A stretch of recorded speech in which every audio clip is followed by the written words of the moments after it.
Hello TV fans and welcome to Lost in the Reel. Today I'm going to be talking about Hulu's new true crime limited series, Under the Bridge, starring Riley Keough and Oscar nominee Lily Gladstone.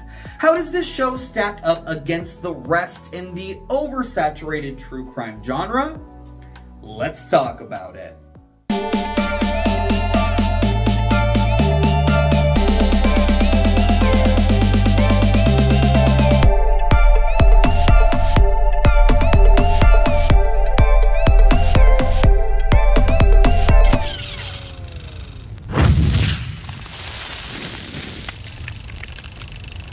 Under the Bridge is based on acclaimed author Rebecca Godfrey's book about the 1997 true story of 14-year-old Rena Verk, who went to join friends at a party and never returned home.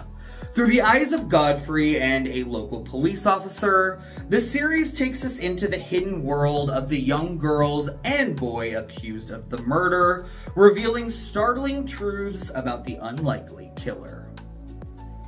True crime has become one of my favorite genres in film and television as of late. What are your guilty pleasures? What do you... Oh, I like true crime shows.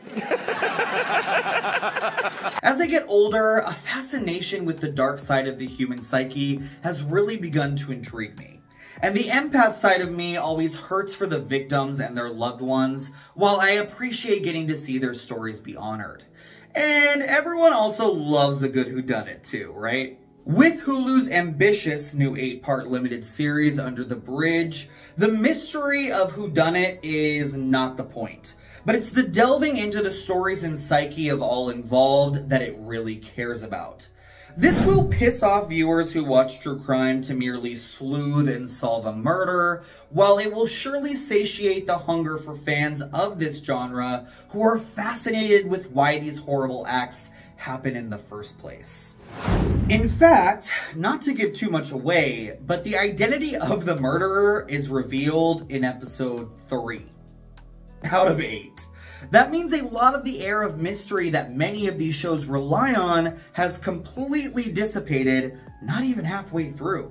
And I'm not gonna lie, I was a little taken aback by this, wondering how the hell the showrunners were going to fill 5 more hours of runtime when there's not anything left to solve. We're two super duper supers, give us a mystery.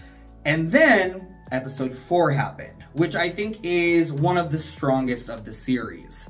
The show completely stops mid-storyline to share with us the history of Rena Verk, the victim's family lineage, how her grandparents came to Canada from India, how lonely and discriminated they felt, and how they found questionable solace in the Jehovah's Witness faith.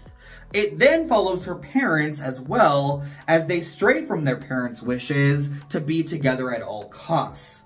It juxtaposes this storyline with a retelling of how Rena brings her delinquent friends to her parents' house to prove to them that they're not so bad, yet sadly they have ulterior motives. I bring up this episode because it's when I realized that Under the Bridge had far more ambitious and important things on its mind than just a simple adaptation of a horrible crime. This series covers many hard-hitting topics such as peer pressure and bullying, miscarriages of justice, racial and socioeconomic prejudices, immigration, organized religion, familial cyclical trauma, and many, many more. It ends up trying to discuss and dissect so many topics that sometimes it feels like the writers are just scratching the surface. And that can be frustrating. It's interesting to me that the showrunner here is Quinn Shepard, who wrote and directed the Hulu original film Not Okay. That movie also had very dark subject matter and tried to tackle one too many divisive topics head on, making its messaging feel muddled.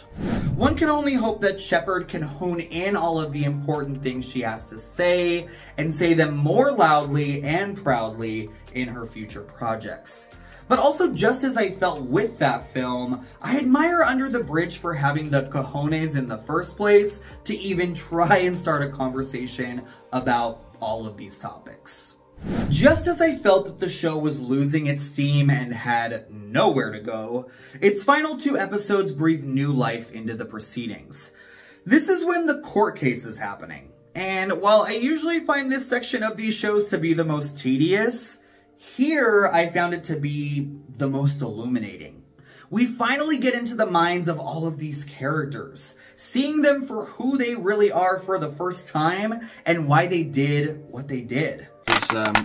Oh fuck, I can't believe you've done this. We get to see the Verk family dealing with grief in the best way that they can, and how they are reacting to this onslaught of media scrutiny. We finally get to begin to understand writer Rebecca Godfrey, the author of the book this series is based on, and who Riley Keough plays. This is a woman who has been running from the past for so long and is finally being confronted with it. She is writing this novel and struggling to find the humanity within it, knowing full well that a young girl has just lost her life, yet is somehow trying to protect one of the people involved. It's in these moments of character study where Under the Bridge really shines. That also has to do with the fact that this cast is outstanding. And of course I'm talking about Riley Keough and Killers of the Flower Moon's Lily Gladstone, but also all of the supporting players and every single one of the young actors playing the accused and the victim. While I loved Keough and Gladstone in this series and think that they had fantastic chemistry together, I did find myself more drawn to the people who were actually involved with this murder rather than the cop and the writer investigating it. With this subject matter, when all of the suspects are teenage kids, this could have gone really awry in the acting department. But I was really gobsmacked by how great these kids were. Led by Ritika Gupta as Reena, Chloe Goudry as Josephine Bell, Ayana Goodfellow as Dusty Pace, and Ashtray himself from Euphoria, Javon Walton. This young cast pulls off every difficult play that the showrunners throw at them, and I was just so impressed. But it was The Good Wife's Archie Punjabi as Reena's mother, Saman Verk, that was the MVP for me. Playing a mother both horrified and disappointed by her daughter's actions in life, and then coming to terms with her death, and going through the process of trying to understand who she was to finally celebrate her. It is truly magnificent work and definitely deserves an Emmy nomination. You know, there is not much I have to say in terms of negatives here with Under the Bridge. Yes, the messaging can feel muddled at times, like I said before, and I do feel like 8 episodes might have been overkill for a story like this, especially when the mystery is revealed so early on. I do think 6 episodes would have sufficed to tell this story in a more succinct way, but I left this series feeling not only riveted and thrilled, but also moved. And you can't say that about a lot of shows nowadays. I also think the last 2 minutes of Under the Bridge contain one of the most searing, powerful, and gut-wrenching scenes I've seen on TV in quite some time. If you're okay that this show puts the mystery in the backseat and has psychological drama and character work take the wheel, then I think you will absolutely be enthralled by Under the Bridge. Just please keep watching because the first few episodes don't even scratch the surface of what it has in store for you. Thank you so much for watching Lost in the Reel. What are your thoughts on Under the Bridge? If you've read the book, how do you think it compares? Sound off in the comment section down below. And until next time, my friends, take care.